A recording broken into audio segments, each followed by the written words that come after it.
Here. When Count Taylor and I first met, it was at a meeting in one of the small conference rooms in the stables, and I must have used the F-bomb about 80 times in about 3 minutes. And as we walked out, you know, Count was such an elegant, classy guy. And as we walked out, he said to me, he said, "Frank." I said, "Yes, Count." He said, "You seem to be angry." And I thought, you know, this is not like an insight that Freud might have, you know, had to come up with. And I said, "Yeah, Count, I really am." He said, "Well, you might try to use the larger vocabulary that I know that you have in your possession." And I said to him, I said, "Count," I said, "when I'm this pissed off at anybody," I said, "I can barely utter a word." And he said, "Well," he said, "maybe that would be better."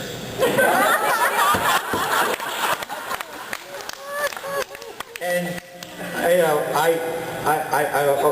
I used to love just to see him physically move, because it was as if he was on a cloud.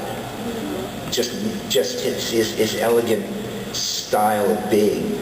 And everybody here, you know, that I can remember, and since I wasn't stoned most of the time, I remember a lot, you know, which is, people keep on saying, "How did you remember that?" Well, you know, guess what? You know, I wasn't stoned or drunk most of the time that I was there. I was just angry and reading Marx from the back to the front.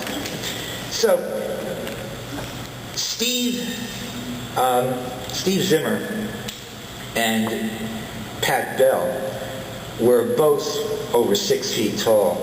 And as I told Steve, one of the first stories that I remember, Henry Scott and I were standing outside the dome, and Steve and Pat were walking across in front of the stables.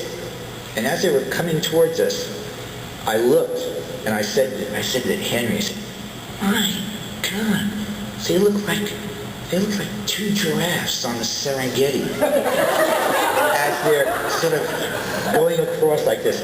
And Henry looked at them and he said, "They're just really beautiful, aren't they?" And I thought, you know, we got to find, like, this is like a preserve. You know, oh, that's what Planting Fields was. He was a preserve. All these exotic, wild creatures. You know? And well, speaking of exotic wild creatures, Elaine Frazier says to me, you know, this whole thing about let's have a chair. You know, you know, Lou Elisa says, you know, we should have a chair, and that, you know, so this is my Lou Elisa story.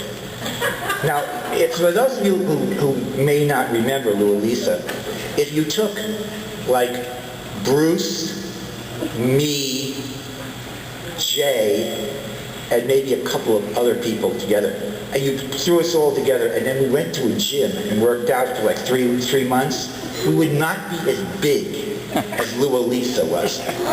When I saw Lou Elisa the first time, he had muscles upon muscles. You know, he had no neck. He had a head and these muscles on his shoulders. And he had a freaking compound bow and arrow. You know, I thought, here we are. You know, we have a black Robin Hood roaming around the campus with a freaking bow and arrow. I remember. And plus we have these racist cops in Old Brookville, and I thought, this is going to be the great scene. Lou Elisa with his bow and arrow, you know, and the Old Brookville, you know, cops, you know, blazing away on the campus. And I'm going to be caught in the middle. I'm going to have an arrow in the back and a bullet in the head, because I happen to be at the wrong place at the wrong time. So, and the other thing was, at that time, Lou Elisa had no sense of humor. None. And I, of course, could not help.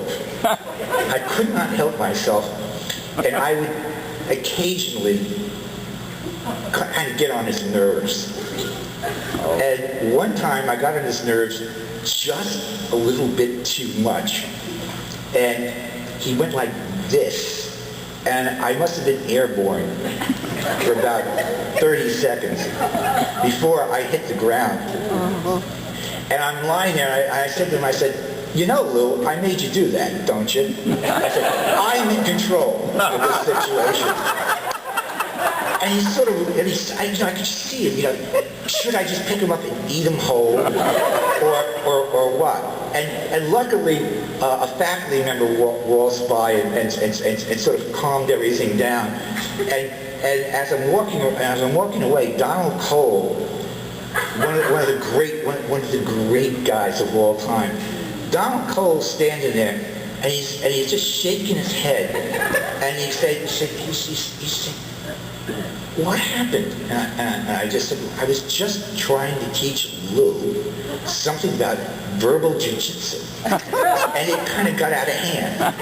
He went to the physical jiu-jitsu, and I went on my back. So there are like all these remarkable, weird things that went on. Some of which I can't share with you because if anything's being recorded, we can turn it off. We'll turn it off. But no, I won't. I just won't. I won't go there. I mean, these are like the X-rated things. The other great thing that I remember is coming out of the bathroom.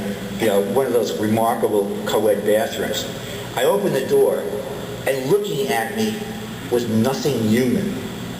There were these yellow eyes and this massive face. And I looked at it, I couldn't figure out what it was, and I realized it was a dog. It was Kathy Atwater's Russian wolfhound, Cormac, who weighed 250 pounds.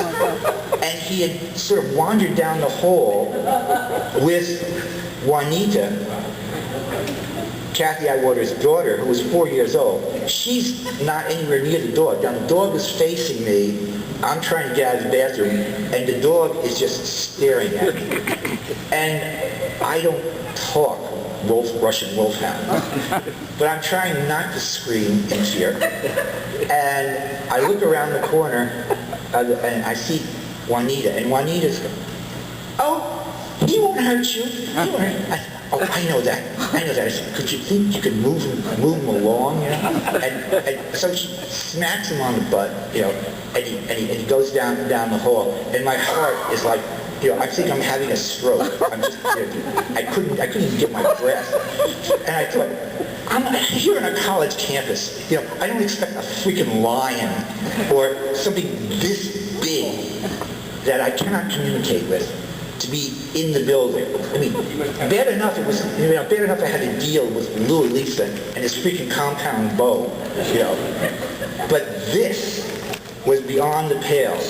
And we had these experiences all the time with all kinds of weirdness going on. Do you guys remember the names of the two cops that we had, the campus cops? Fat Eddie and Slow Eddie. And these guys would come around, and they would drink our beer, they would eat our donuts, and generally, after a while, we became very, very good buddies. And they were not too much into the sort of cops thing. They were into sort of like the Car 54. Kind of cop thing. And it gave us a great sense of security to know that these two guys were the line of defense between us and the locals out there. And that, those were, I'm just trying to remember the wackier stuff. Henry Scott grabs me one day. He says, "I want to show you something." I said, "Henry," I said, "What do you want?" So I go along with him. We go into the stables, and he brings me to one of the dorm rooms, and he says, "I want your opinion." I said, "About what?" He said, "I'm going to show you some artwork." So we go into Robert Ortiz and Denise Oliver's room. And Robert Ortiz has created the most interesting panoramic sort of, homage to the Kama Sutra on the walls of the dorm room.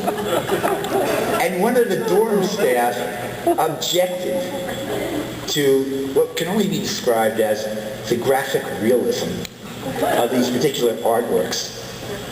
And so Henry said to me, "What do you think?" And I said, that's a pretty good artist, actually. I said, anatomically speaking, seems to have everything in the right place. And Henry said, well, we're going to have to ask him to paint it over. He said, do you find that objectionable? And I said, well, not if I don't have to paint it. But this is the kind of stuff that Henry handled with this sort of amazing, like aplomb. It was just like, oh well, just another thing, going on.